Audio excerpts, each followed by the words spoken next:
Halo semuanya, balik lagi sama gue di channel Purple Comedy Review Windbreaker Part 4 episode 33 atau hashtagnya 410. Udah gue lupa lagi 410 atau 411. Pokoknya itu entah gue tulis. Dan kita dilanjut lagi di saat si biksu ini atau si Dom manggil dia Sunim ya kan, bahasa Korea artinya biksu, yaitu biksu Mong ya kan.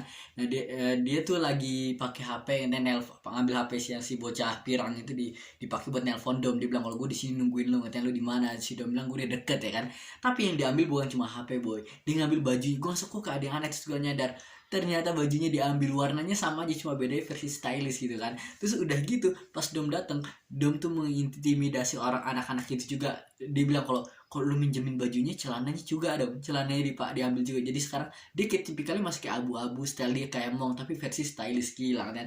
Mong ke kota langsung jadi stylish. Terus tiba-tiba anak-anak langsung pada cabut. Oh ayo cabut sebelum diserang nih, mereka pada jahat gitu kan, kayak geng-geng gak jelas kan. Akhirnya si Darong yang lagi sakit dibawa ke rumah sakit akhirnya gitu kan. Dan si Dom ngajak ke rumah sakit, ya rumah sakit hewan yang sering didatengin karena kan dia juga punya anjing namanya Jordan. Nah setiap Jordan sakit atau kenapa-napa dibawanya ke tempat situ, makanya dia udah kayak kenal sama tempatnya, udah terbiasa. Terus diajak si gue manggil dia jadi sekarang Sunim aja ya, dia ngajak si Sunim ke rumah sakit hewan itu. Akhirnya dicek Darong, katanya dia kena apa tuh, masuk angin kan. Nah terus katanya wah kasihan banget itu kan si Doming, kok bisa ngerti tupai masuk angin, dia nggak pernah tahu kalau bisa kan. Darong kasihan banget, kayak kesakitan banget, kepanasan, kedinginan, nggak tau lah, gue kasihan banget lah. Kayak disuntik, katanya dia butuh istirahat kan. Jadi dia sekarang katanya dia butuh istirahat. Entah gue kasih obat entah gue tulisin obat lah buat si Darong ini. Nah terus akhirnya Dom bilang ya udah kalau gitu sambil Sunim istirahat lu tinggal dulu di rumah gua gitu kan. Kata dia sih ya udah tuh. Dan btw gue lupa ngasih kalau pas pertama kali ketemu si Dom sama si Sunim, ketemu si Dom ini, dia tuh si Sunim ini nggak nyadar kalau itu tuh Dom. Langsung kayak lu siapa gitu kan. Si Dom sempat nggak nyadar lu siapa, ngatain oh lu si ini, lu Sunim ya kan. Tapi dia ngeliat kalau lu stylish juga sekarang. Tapi kalau si Sunim nggak nyadar kalau lu Dom, yakin gitu karena ya lu bisa ngeliat beda jauh. Gue sempet kaget waktu itu dan terus akhirnya mereka datang ke rumahnya si Dom ya kan, diajak ke rumahnya gitu kan. Nah gue udah di firasat nih kayak, nah kita tahu kan si Sunim ini dia kayak ada tato biasanya punya tato gitu. Setahu gue kalau di Jepang misalnya Yakuza punya tato gitu kan. Nah kayak Korea kayak mirip-mirip, nggak beda jauh kan, sama-sama aja. Jadi kayak nggak umum lah orang punya tato, jadi nggak sembarang. Biasanya orang geng-geng gitu baru punya tato, mafia geng atau apa. Nah akhirnya dia tuh ketutupan sama baju kan. Nah, terus datang lalu Dom, terus yang kata bodyguardnya datang nanya ke Dom lah ini siapa gitu kan. Karena dia kan bos kayak geng itu kan, jadi nggak macam-macam apa tuh, semua orang sama dia dicurigain. Terus dia bilang ini cuma Sunim dong, ini biksu temen gue, santai aja, gue kenalan gue mau dia tinggal dulu di sini kan. Kalau si biksu oke, semoga apa tuh kayak nggak ganggu lah tinggal sini kan.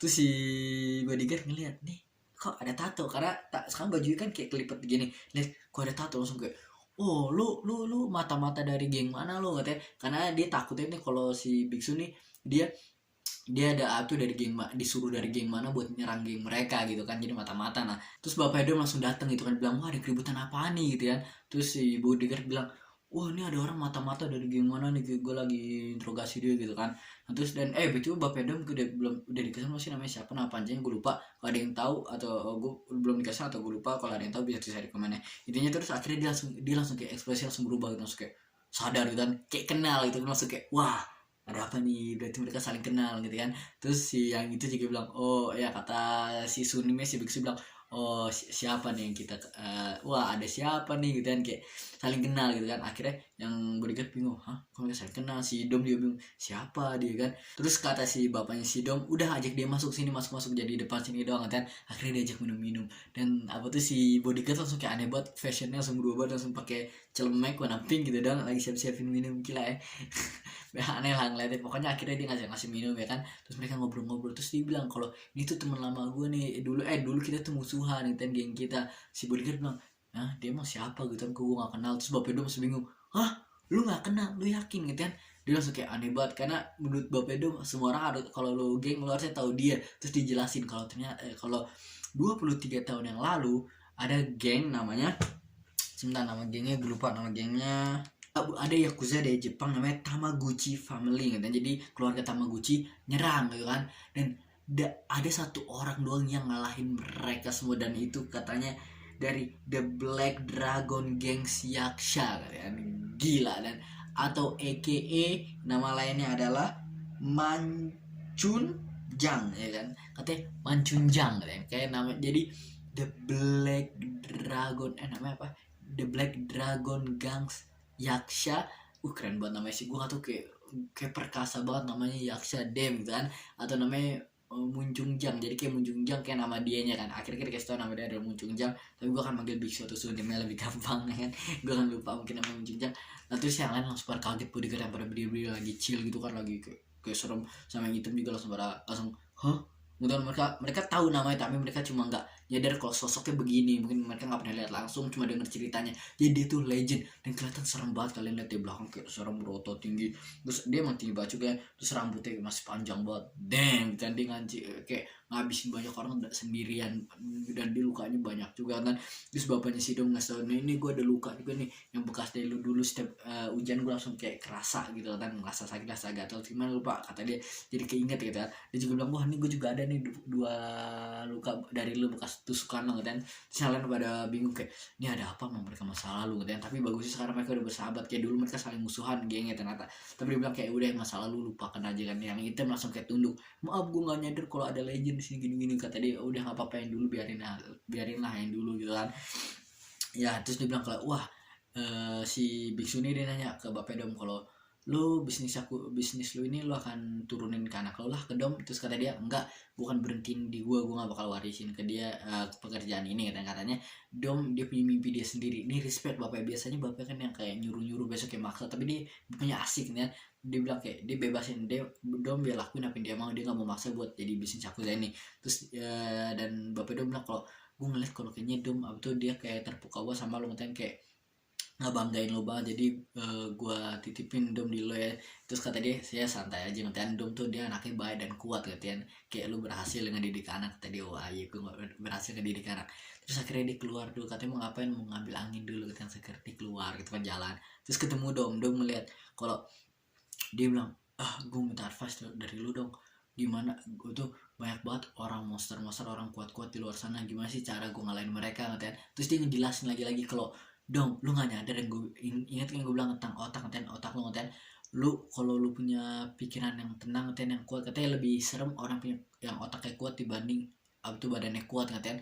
Makanya tuh semua pikiran-pikiran yang ngeganggu lu tuh semua dari otak, katanya kayak lu yang ngebuat itu sendiri, katanya kayak makanya lo harus bikin otak lu peaceful gitu kan. Makanya kayak waktu itu kan udah dilatih tapi dia cuma lupa dong, sekarang dia jadi fokus, katanya hal musuh terburuk buat itu ngadapin buat ngelawan mimpi lo adalah ini namanya ketika lu buru-buru buat nyampein buat dapetin mimpi lo, itu sebenarnya musuh terbesar ya, katanya lo harus sabar, katanya pelan-pelan, katanya. Kata Dem, oh iya kenapa gue lupain tentang hal itu ya. Terus dia ngeliat ke kaca, Dem dia ngeliat badannya, gila ini bukan yang gue mau nih. Jadi kayak sekarang udah makan balik lagi, akan diet, akan olahraga, dia mungkin akan badannya akan tetap berotot tapi akan kecilin ya, kayak gue bilang mungkin akan kayak si Harry ya kan, yang kayak di Silver, namanya siapa gue lupa, Light Cover gila itu, gue lupa namanya tim itu pokoknya udah. Gue gak sabar sih lihat perubahan Dom lagi. Gue bilang Dom terus dan terus berubah, gila transformationnya banyak banget gitu kan. Wah akhirnya kita, dan oh iya akhir-akhir gue so bingung nih, si Bison bilang kalau wah kenapa sih mereka stresin banget, padahal guru mereka tuh udah mantep gitu, udah keren, udah the best lah kan. Nah terus dikasih lihat ya gurunya mereka itu si Mister Nam yang lagi buru-buru, dan ini oh ya ada yang kata dua orang pacaran yang naik mobil waktu itu kuning ya kan, mereka kebalap sama biksu. Mereka sekarang kayak udah mobil udah di 2 kali lipatin atau 3 kali lipatin, malah kayak yang kemarin 4 apa gitu, sekarang 12 apa, katanya yang kemarin gak ada apa-apaan, ini kayak mau baru cepet banget, katanya suaranya enak banget di kuping gue, enak. Terus lakinya kaget, ada Mister Nam naik sepeda, mau secepat apapun mobil lo, mau mobil sport apapun, sepeda tetap di depan guys, tetap di depan sepeda.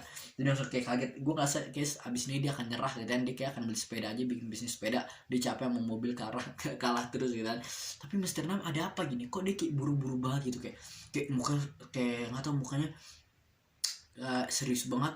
Apakah jadi gue bilang apakah dia datang ke sini kan didengar kabar si Sunim datang ke kota, dia pengen ketemu Sunim, udah lama gak ketemu, tapi setahu gue terus ketemu lagi atau gue lupa.